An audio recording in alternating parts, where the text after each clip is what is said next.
কেমন আছেন সবাই? আশা করি ভালো আছেন। আজকে প্রথম আলোর অ্যানালাইসিসে সবাইকে আমন্ত্রণ জানাচ্ছি। আজকে শনিবার ২৬ জুলাই ২০২৫।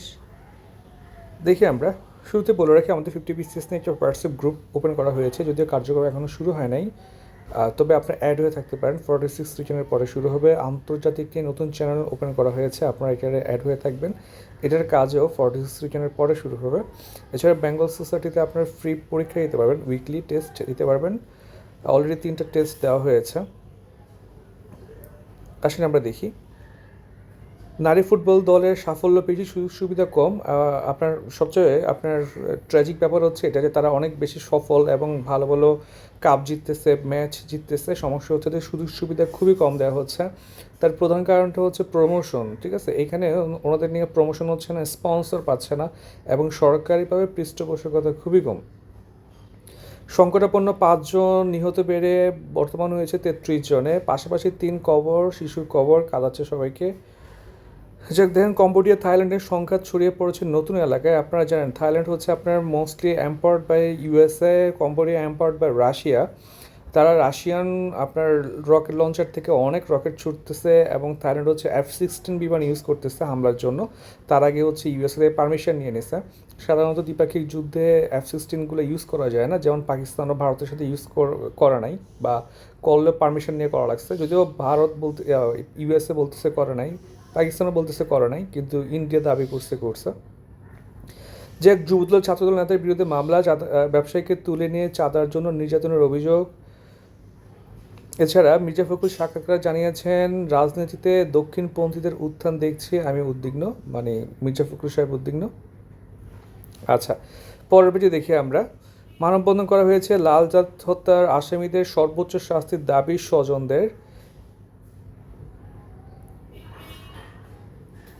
3 নম্বর পেজে দেখি আমরা, গলায় খাবার আটকে শিশুর মৃত্যু। এটা মানে খুবই স্যাড লাগে আর কি এই ধরনের নিউজ পড়লে। দেখা যায় যে প্যারেন্টের সামনে মরে যাচ্ছে, ভাই বোনের সামনে মরে যাচ্ছে, এটা তারা আসলে ট্রমার মধ্যে পড়ে যায়। মাইলস্টোন স্কুল কার্যত অনিরাপদ এলাকা। আপনার হচ্ছেন ওর প্রতিষ্ঠানটি পড়ছে বিমানবন্দরের অ্যাপ্রোচ এরিয়ায়, জনসমাগম হয় এখানে, এমন সব প্রতিষ্ঠান সরিয়ে নেওয়া উচিত। বিমানবন্দর রানওয়ের পর 500 ফুট এলাকায় কোনো ধরনের স্থাপনা নির্মাণ করা যাবে না। এরপরে 3000 ফুট প্রায় 4 কিলোমিটার এলাকায় অ্যাপ্রোচ এরিয়া বলা হয়, সেখানে বিমান উড্ডয়ন এবং অবতরণ করে। আমি একটু পড়লাম আর কি, মানে আগে ফেসবুকে ঘাটাঘাটি করলাম। এটা সম্ভবত পারমিশন ছিল না তো বেশি তলা করার, এটা নাকি প্রেশারাইজ করে আন্দোলন করে হচ্ছে আপনার আপনার মানে এটা বড় ভবন করা হয়েছে। যদিও এটা আসলে বড় ভবন করার জন্য অ্যাক্সিডেন্ট হয়েছে ওটা এরকম না, তবে না হইলে হয়তো অ্যাক্সিডেন্টটা হইতো না আর কি, মানে স্কুলটা এখানে না হইলে হইতো না। তবে এগুলো আসলে হাইপোথেটিক কথাবার্তা। দেখেন দগ্ধদের সেবাইতে এসেছে 3টা দেশের চিকিৎসক, যেমন চীন, সিঙ্গাপুর এবং ভারত। চোখের জলে রাইসাকে চিরবিদায় জানিয়েছে। জবাবদিহি নিশ্চিত করতে উচ্চকক্ষের ভূমিকা কতটুকু, আমরা পড়তে পারেন এটা, যেহেতু কালকে পরীক্ষা আমরা স্কিপ করে যাচ্ছি। রাজনৈতিক সহিংসতায় 3 মাসে 72 জন মারা গেছে, বিশাল বড় একটা সংখ্যা। বিশেষ করে এখন কিন্তু আপনার দলের মধ্যে মারামারি হচ্ছে, এখন আর কিন্তু অন্য দলের সাথে মারামারি হচ্ছে না। অশ্রাব্য গালিগালাজ রাজনৈতিক শিষ্টাচার হতে পারে না, সমাবেশে চরমনাই পীর সাহেব বলেছেন। এছাড়া 6 নম্বর পেজে দেখেন, গাজীপুরে কর্মস্থলে যাওয়ার জন্য বের হয়ে খুন হয়েছে যুবক। ডিজিটাল জরিপে ভূমি মালিকদের হয়রানি। এটা কিন্তু সমস্যা, বাংলাদেশে অর্ধেক ক্যাচাল হয় হচ্ছে আপনার ভূমিতে। জমি জমির সবখানে হচ্ছে ক্যাচাল লাগিয়ে রাখছে, এটাকে ডিজিটালাইজ করতেছে, সেখানেও ক্যাচাল করতেছে। তো এইগুলোকে আসলে এখনও যদি এগুলো হয় এগুলো খারাপ লাগে আর কি। এখন তো একটা পরিবর্তনের কথা ছিল। নারায়ণগঞ্জের বন্দর, জুলাই গণঅভ্যুত্থানের মূল কারিগর এদেশের জনগণ।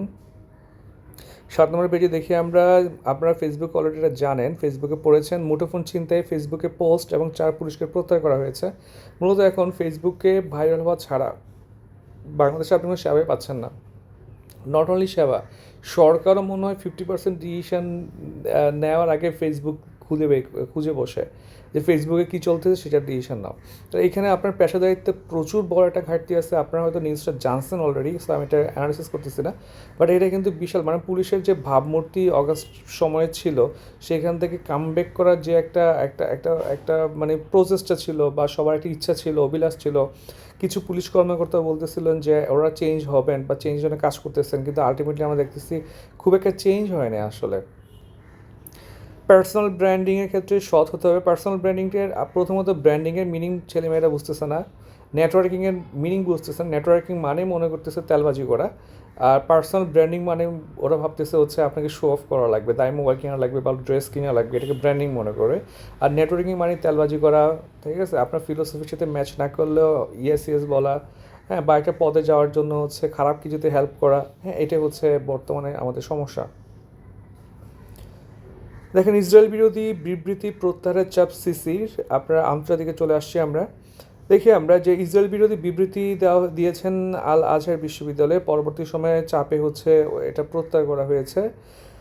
পাকিস্তানে নিয়েছিল যুদ্ধবিরতির উদ্যোগ, ভারতের পররাষ্ট্র প্রতিমন্ত্রীর দাবি। এটা ইউএসএ হচ্ছে এটা ক্রেডিটটা নিতে যাচ্ছে, বাট ইন্ডিয়া কোনোভাবে হচ্ছে ইউএসএ ক্রেডিট দিতে চাচ্ছে না। এখন আপনারা বলতে পারেন বা ইউএসএ আর ইন্ডিয়া তো কাছাকাছি, মোটেও ব্যাপারটা এরকম না। মূলত ইন্ডিয়া আর ইউএসএর মধ্যে একটা সূক্ষ্ম একটা মনস্তাত্ত্বিক গেম চলতেছে। গেমটা হচ্ছে এরকম যে ইন্ডিয়া জানে যে ইউএসএর অবশ্যই ইন্ডিয়াকে লাগবে, কারণ ইন্ডিয়া ছাড়া ইউএসএ কোনো অ্যালাই নেই। এটাকে পুঁজি করে ইন্ডিয়া ইউএসএ থেকে খাবার খাচ্ছে, আবার ওদিকে রাশিয়া থেকে আপনার তেল নিচ্ছে, ওদিকে চীনের সাথে ব্রিক্স সহ অনেক জায়গাতে আসছে, কাজ করতেছে। মূলত ইন্ডিয়া হচ্ছে এখন সুপার পাওয়ার হওয়ার যে ওদের প্রচেষ্টা বা আগ্রহ, সেটা নিয়ে ওরা কাজ করতেছে।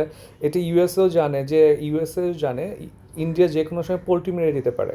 সো ইউএসএ চাচ্ছে যে ইন্ডিয়া কন্ট্রোল করতে, বাট ইন্ডিয়া এখন কন্ট্রোল হতে যাচ্ছে না, কারণ ইন্ডিয়া বিশাল বড় একটা মার্কেট, বিশাল বড় ইকোনমি ওদের। সো ওরা কন্ট্রোল হতে চাচ্ছে না। ওদের নিউক্লিয়ার পাওয়ার আছে, ওদের সব কিছুই আছে বর্তমানে, ওদের এডুকেশন আছে, ওদের কালচারটাও যদিও এখন একটু মোদির সময় আপনার নষ্ট হচ্ছে, বাট স্টিল মানে ইন্ডিয়ার নিজে একটা সিভিলাইজেশন ছিল একসময়। সব মিলে হচ্ছে আপনার ইউএস এবং ইন্ডিয়ার মধ্যে একটা মনস্তাত্ত্বিক যুদ্ধ শুরু হচ্ছে। স্টারলিংকে ইন্টারনেট সেবায় বিরল বিভ্রাট দেখা দিয়েছে শান্তি চুক্তির শেষ ধাপে পুতিন এবং জেলেনস্কি। এছাড়া সৌদি আরব সিরিয়ায় $640 কোটি বিনিয়োগ করবে, যদিও সিরিয়ার অবস্থা বিনিয়োগ করার মতো না, কারণ হচ্ছে ইসরায়েল প্রচুর হামলা চালাচ্ছে এখানে। ফিলিস্তিনকে স্বীকৃতি দেবে ফ্রান্স, ধারণা করা হচ্ছে আগামী আপনার ইউএন মিটিংয়ে হচ্ছে বা অধিবেশনে আপনার স্বীকৃতি দেওয়া হবে।